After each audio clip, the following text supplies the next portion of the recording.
Every level in Star Fox has been completely overhauled through environmental design, elevating every level far beyond its original version. I've been loving every minute with Star Fox on Switch 2, and its most impressive element is its new graphics and the way they've affected every level. Now, as I said in my Star Fox review video, the level design remains identical. The structure has not been touched. But that hasn't stopped the developers completely upgrading those environmental art assets. Some of these changes simply elevate the level, and some completely change the tone and really hit the original vision much better than the N64 original. So I'm going to rank every level in terms of how the new environmental art assets have elevated that level. This is not ranking the actual level themselves. Let's get into it. Something had to be last, and that's Solar. Every level in Star Fox has been elevated beyond its original N64 release,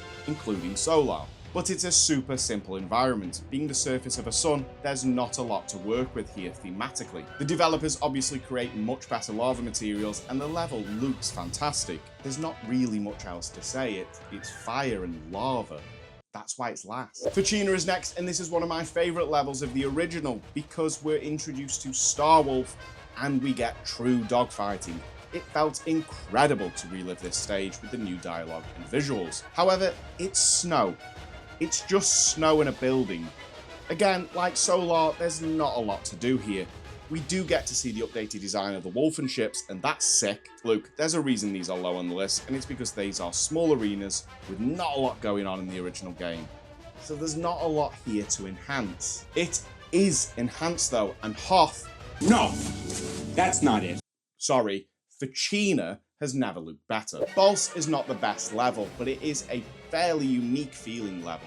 The constantly spinning satellite gives the level a weird treadmill-like feel that you can't quite get your head around. It feels much more like a high-tech satellite / space station here, but it doesn't really do much outside of that. Again, another example of a level that didn't have a lot to work with, and yet the team still do a fantastic job of making the level fit, whilst taking creative liberties and choices that really elevate the level visually. Venom 2, or Venom Hard...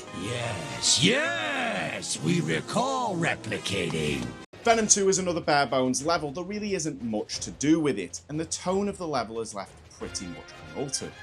However, we do get Starwolf again, and who doesn't love Starwolf? The Wolfen 2s look incredible here, very intimidating. The boss chamber at the end of the level is so much better than the original game, it's unbelievable. The whole room is incredible and reminds me of the original Star Fox ship's core chambers. One of my absolute favourite parts of the original game, the chase out of the exploding Venom facility, is incredible here too.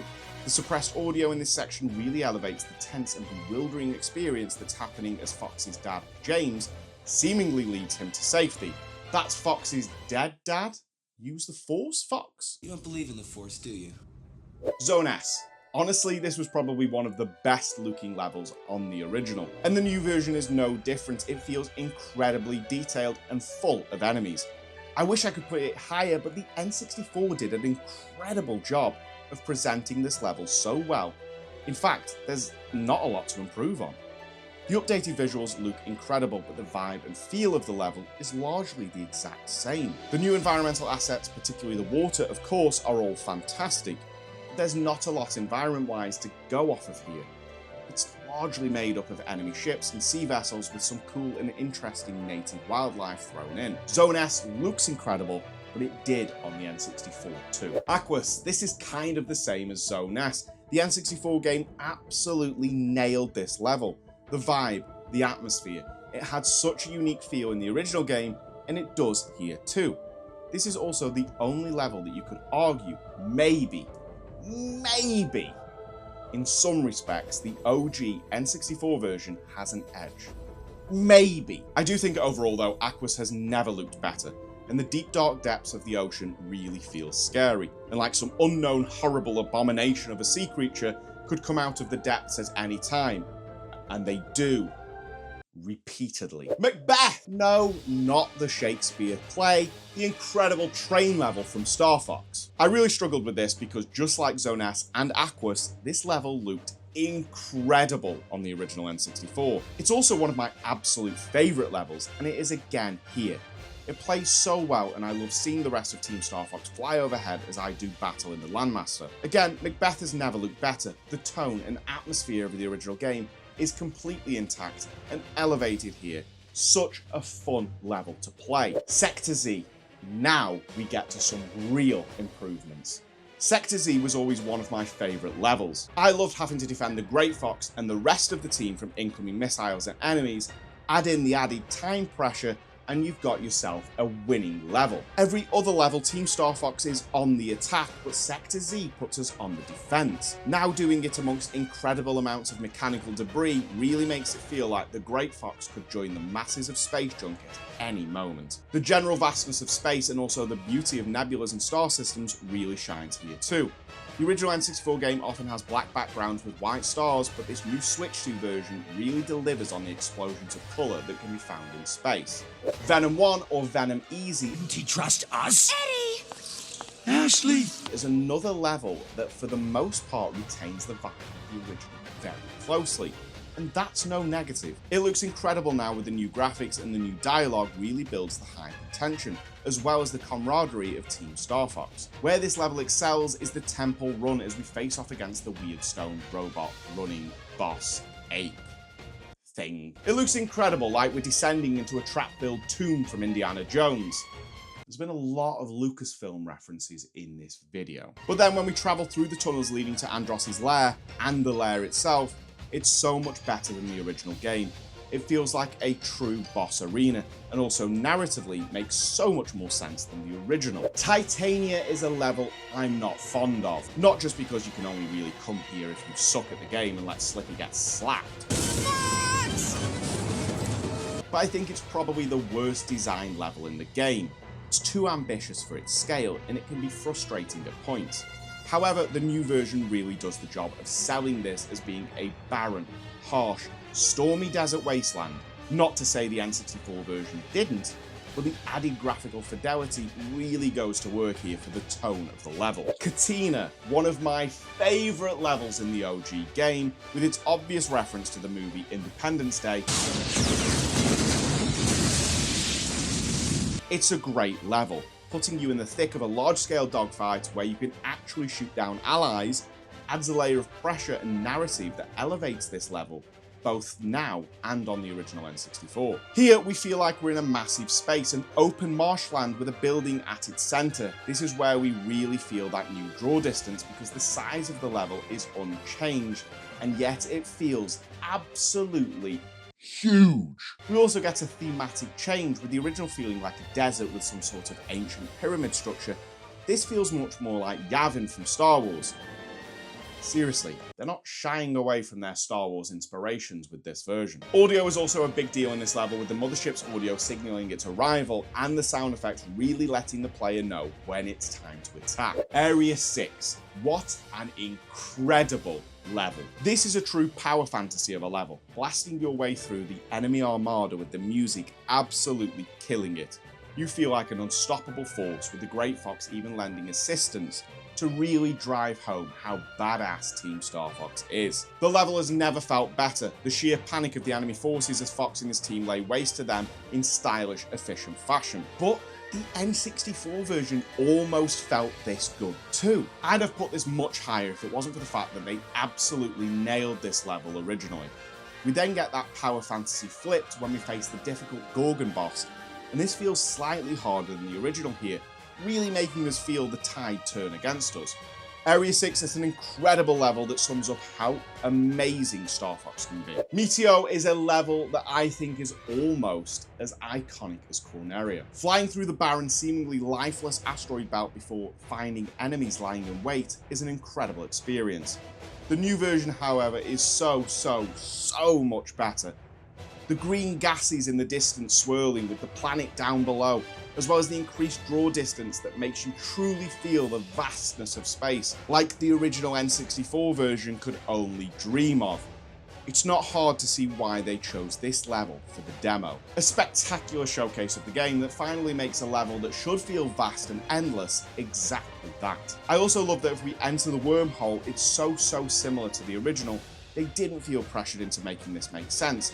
The asteroids still say go for some reason, and the weird colours, sounds and effects are all back, and elevated thanks to new dialogue that shows Team Star Fox's more scientific side. A very good thing. Taking the number 3 spot is Corneria, the most iconic Star Fox level, and it's an incredibly good level too. It's hard to understate the absolute impact the changes here had on me as I flew through it. To play this level that I've played more than any other Star Fox level ever, with this level of attention to detail, care, and storytelling was an amazing feeling. It's very hard to recapture the magic of playing something for the first time, but somehow Corneria does it. Or at least gets as close as I've ever felt. I sat open-mouthed as we flew across the ocean, taking out those familiar few enemies and saving Slippy before entering the city. And my goodness, the visual noise and chaos is something to behold. If it wasn't for the level being identical, I'd almost feel panicked in the best way as to where to fly and how to maneuver.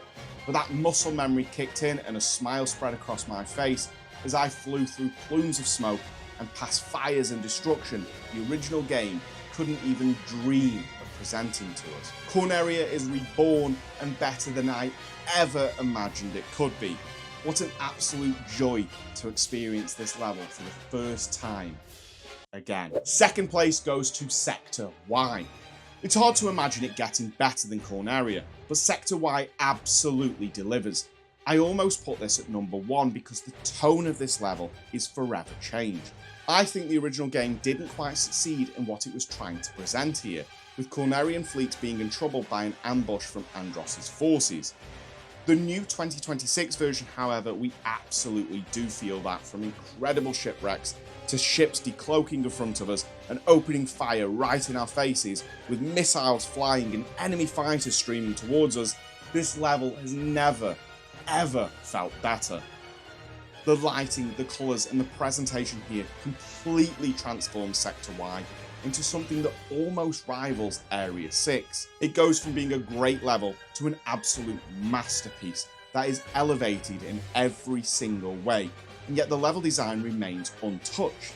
It's an absolute showpiece of what environmental design can do for a level's narrative and storytelling through the environment alone. Sector X takes the gold as the number 1 most improved level. Sector X is already a fantastic level on the N64 that has multiple routes and 3 ending outcomes. It has environmental hazards and a mystery at the heart of what happened here. It may be the level that's actually juggling the most thematically and even narratively. It has a lot going on, and the N64 version delivers in almost every aspect. I never really did feel the tension and spookiness they were going for though. That is absolutely not the case now. Every aspect of the level is elevated. The opening as we fly towards the large-scale Borg cube looking monstrosity that has been torn apart by an unknown force really lays the groundwork for the rest of the level. The lighting and the colour choices here are immense. Whilst most levels do a good job of elevating the original versions, most are in truth a welcome layer of polish that makes them look fantastic. The top 3 here though, Corneria, Sector Y and especially Sector X, elevate it beyond not only what we imagined when playing Star Fox 64 for the first time, but beyond the original vision and intent of the level to new and greater heights that make me dream of future Star Fox titles that are soaked in this level of detail and atmosphere. These levels make me imagine a future for Star Fox, and it's done simply through art direction and environmental design. A truly monumental achievement. I hope you enjoyed this video. Do subscribe for more Nintendo content and check out more of my Star Fox videos. I'll see you in the next one. Bye!